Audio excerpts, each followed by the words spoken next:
जब तप करते करते बहुत समय हो गया, उन्होंने 6000 वर्ष तक केवल कंदमूल फल खा करके, फिर 7000 वर्ष तक केवल जल के आधार पर रहे।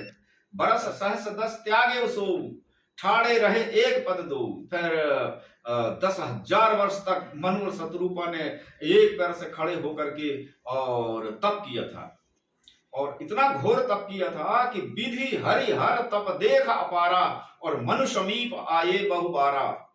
ब्रह्मा विष्णु शंकर कई बार आए। अब इसको सुनना है, यहाँ शंख का समाधान हो जाएगा कि विधि हरि, विधि माने ब्रह्मा जी, हरि माने विष्णु जी, और हर माने शंकर जी।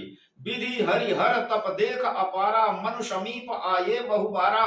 मांगो मांगहु बर बहु भांति लोभाए, परम धीर नहीं चले चलाए। नहीं मांगे उससे, तो बोले इनसे क्या मांगेंगे, इनसे मांगेंगे तो इस तीनों लोक के 14 भवन में जो चीज दिखाई दे रही है वही देंगे, इसके आगे की चीज ये नहीं देंगे। जब आप ये चले गए तब भी ये तपस्या करते रहे, तब फिर हस्ती मात्र हुई रहे शरीर, केवल हड्डी बची इनकी, पूरा शरीर गला दिए। तो प्रभु सर्वज्ञ दास निज जानी, गति अनन्य तापस नृपरानी। तो वो पूर्ण ब्रह्म परमात्मा जिसे कहते हैं, जिसको वेदांत में पूर्णमदाः पूर्णमिदं पूर्णात् पूर्णमुदच्यते पूर्णास्य पूर्णमादाय पूर्णमेवावशिष्यते, वो पूर्ण ब्रह्म है। तो वहां से आकाशवाणी होती है, तो बोले आप दृष्टि खोलो, हम जो मांगोगे वही प्राप्त हो जाएगा। तो कहने लगे हम नहीं खोलेंगे, नहीं खोला। फिर आकाशवाणी हुई, तो वो आकाशवाणी जैसे श्रवण रंध्र हुई और जब आई, ये दोनों कान से सुनकर के मनु शत्रुपा में हृदय में जैसी वो वाणी आई, आते ही जैसे एक सूखा झाड़ में पानी डाल दो तो हरिया जाता है, इसी प्रकार इनके हष्ट पष्ट तन भय सुहाय, मानहु अबउ भवन ते आए। फिर वो शक्ति प्रकट होती है कि नील सरोरिह नीलमणि। कहने लगे नहीं भगवान, हम सुनकर के भी नहीं दृष्टि खोलेंगे, हम अपनी तपस्या को नहीं छोड़ेंगे। तब भी हट कर लिए उन्होंने और अपने तपस्या से नहीं डिगे। तो बोले क्या चाहते हो, तो जो स्वरूप बस शिव मन माही, जो शिव के मन में है, और जेहि कारण मुनि जतन कराई। जो शंकर जी जिसका रात दिन तपस्या करते हैं, ध्यान योग समाधि के द्वारा ऋषि मुनि जिनका चिंतन करते हैं, देख ही हम स्वरूप भरि लोचन, कृपा करहु प्रणतारति मोचन। वो रूप को देखना चाहते हैं, जो भुसुंडी मनमान सहंसा सगुण अगम जहनिकं प्रशंसा, देख ही हम स्वरूप भरि लोचन। तब प्रकट होते नील सरोरिह नीलमणि, नील नीर धर श्याम, लाजहि तन शोभा निरखी, कोटि कोटि सतकाम। पद राजीव बरन नहीं जाहि, मुनि मन मधुप बसहि जेहि माहि। जैसे फूल में सुगंध होता है, इसी प्रकार मुनि के हृदय कमल में वो भौरे के समान निवास करते हैं परमात्मा। वाम भाग शोभति अनुकूला, आदि शक्ति छवि निधि जगमूला। जासु अंश उपजहि गुण खानी, अगणित अनगिनती अगणित लक्ष्मी उमा ब्रह्माणी। जिनसे करोड़ों रुद्राणी ब्रह्माणी और नारायणी ये उत्पन्न होती हैं। वो भाग वाम भाग में सीता जी बैठी हैं, और जित छवि समुद्र हरि रूप बिलोकी। ऐसा लिप लिप आंखी कर रहे हैं, ऐसा थोड़ी करना पड़ता, मतलब ऐसा बिल्कुल जो ध्यान लगाए जी।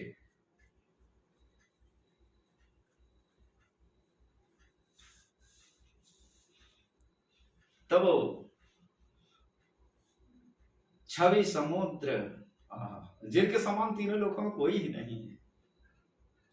तो हरि रूप बिलोकी, और एक टक रहे नयन पट रोकी, एक टक से उनको देखते रहे। निरखई सादर रूप अनुपा, तृप्ति न मानहि मन सुत रूपा। बिल्कुल देख ही रहे, भगवान भी देख रहे हैं उनको और वो भगवान को देख रहे हैं, जैसे ध्रुव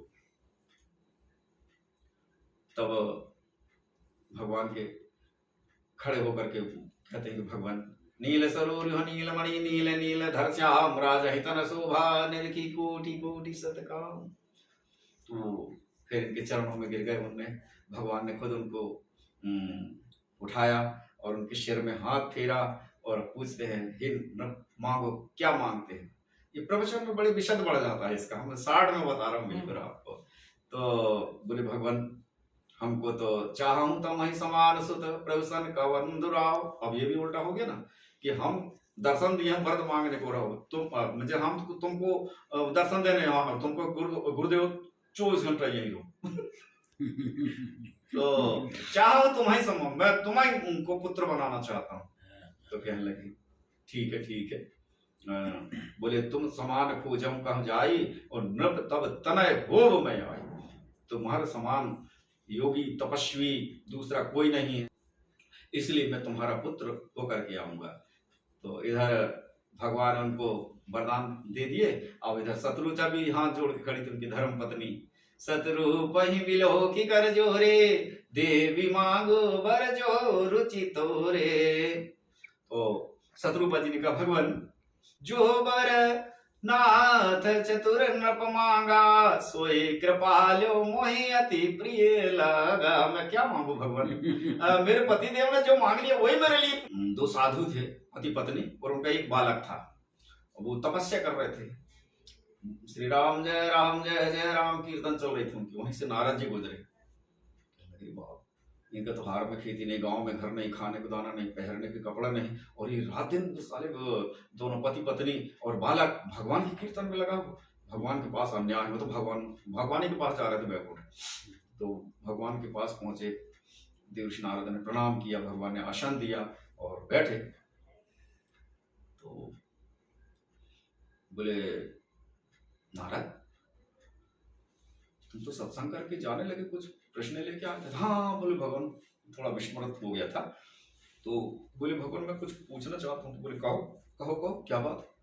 तो बोले प्रभु ढेर सारे साधु संत राजा महाराजा आपकी भक्ति करते हैं, उनके पास इतना अटाटूट धन है कि वो खर्च नहीं कर सकते, और जो रात दिन आपकी भक्ति में लगे हैं वो 2 संत सदभक्त हैं आपके, उनका एक बालक वो रात दिन तुम्हारी कीर्तन में लगा हुआ है और उनको तो खाने को दाना नहीं, ये कैसा अन्याय है। कहने लगे नहीं नहीं वो बस भोजन मिला और भजन छूटा वाले भक्त हैं, वो सच्चे भक्त थोड़ी हैं। ऐसा कैसा होगा भगवान, मैंने आंख से देखा। बोले देख ले उनको, उनके किस भाग्य में है नहीं, उनको कितना ही दे दोगे तो नहीं ले पाएंगे। तो बोले नहीं भगवान मैं उनको प्रसन्न हो गया हूँ और उनका प्रश्न लेके आया हूँ कि मैं भगवान से एक एक वरदान तुम्हारे लिए मांग के लाऊंगा। तो बोले ठीक है, उनको मैंने दिया तथास्तु, जाओ एक एक वरदान उनको मांग ले से कहना। और नारद जी आए उनके पास, बोले हे महापुरुष, बोले कहिए भगवान। तो भगवान ने कहा है कि वरदान मांगने के लिए जो मांगोगे वही मिल जाएगा तुमको। कहने लगे मेरे धर्मपत्नी से तो पूछ लो। कहने लगे देवी बोलो क्या वरदान चाहिए। भगवान ने बोल दिया जो चाहोगे वही मैं दे दूंगा, उनका प्रतिनिधि बन के आऊं मैं। कहने लगे भगवान उन्हें से बोलो, कहने लगे बाबा जी से। अब वो कह के तू ही मांग वरदान। कहने लगे यार ये तो लड़ते लड़ते समय हो गया इनका। और देवी बोले तुम्हें वर मांगो। तो भगवान मैं एक ही वरदान मांगती हूँ कि वह बुढ़ी हो गई भक्ति भजन करते करते, राम जैसे शिवरी ने रामा रामा रटते रटते बीती रे उमरिया, रघुकुल नंदन कब आओगी सबरी की नगरिया। तो आप बड़े भाग से आ गए, तो मैं बुढ़ी से त्रिपुर सुंदरी होकर के स्वर्ग चली जाऊं। बोले तथास्तु। वो माँ भगवती का स्वरूप धार के स्वर्ग से संत जी से कहा तुम भी मांग लो वरदान। अरे बाबा जी कहने लगे तुमने तो हमारा घर ही बिगाड़ दी। कहने लगे वो तो स्वर्ग चली गई, अब मैं उसके बगैर कहना हमारी कौन सेवा करेगी। अरे नहीं नहीं, बोले तू भी मांग ले, जो वरदान मांगना एक ही वरदान मांगना। तो कहने लगे ठीक है भैया, हम जैसे थे वैसे ही होकर के मेरी पत्नी यहीं आ जाए। सट से आ गए। लड़के से कहा तू ही मांग ले सब तीनों को कल्याण के लिए, तो वो कहता कि भगवान मैं यही वरदान मांगता हूँ कि हम, हमारे माता, हमारे पिता और मैं जैसे थे वैसे के वैसे बन गए। ये सोच करके शत्रुपा जी कहती है कि जो वरनाथ चतुर नृप मांगा और सोई कृपालु मोहि अति प्रिय लागा। तो बोले मेरे पति देव ने, हमारे सम्राट महाराजा शाह ने जो मांगा वही मुझे प्रिय है भगवान। तो भगवान ने कहा कि नहीं नहीं, जो हमारी तपस्या करता है और जिसको हम दर्शन देते हैं उसको एक वरदान मांगना ही पड़ता है।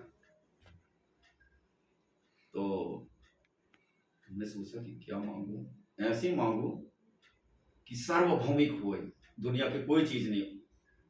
तो शत्रुपा जी भी बड़ी चालाक, अब उतने बड़े विश्व के सम्राट हैं, सबसे पहला अवतार भगवान ब्रह्मा जी का पहला पुत्र है वही मनु, उन्हीं से अपन मनुष्य है, और वो शत्रुपा। तो उन्होंने कहा कि जो जितने योगी तपस्वी और भक्त हैं आपके, जे निज नाथ भगत तब आई, जो सुख पावई जो गति लाई।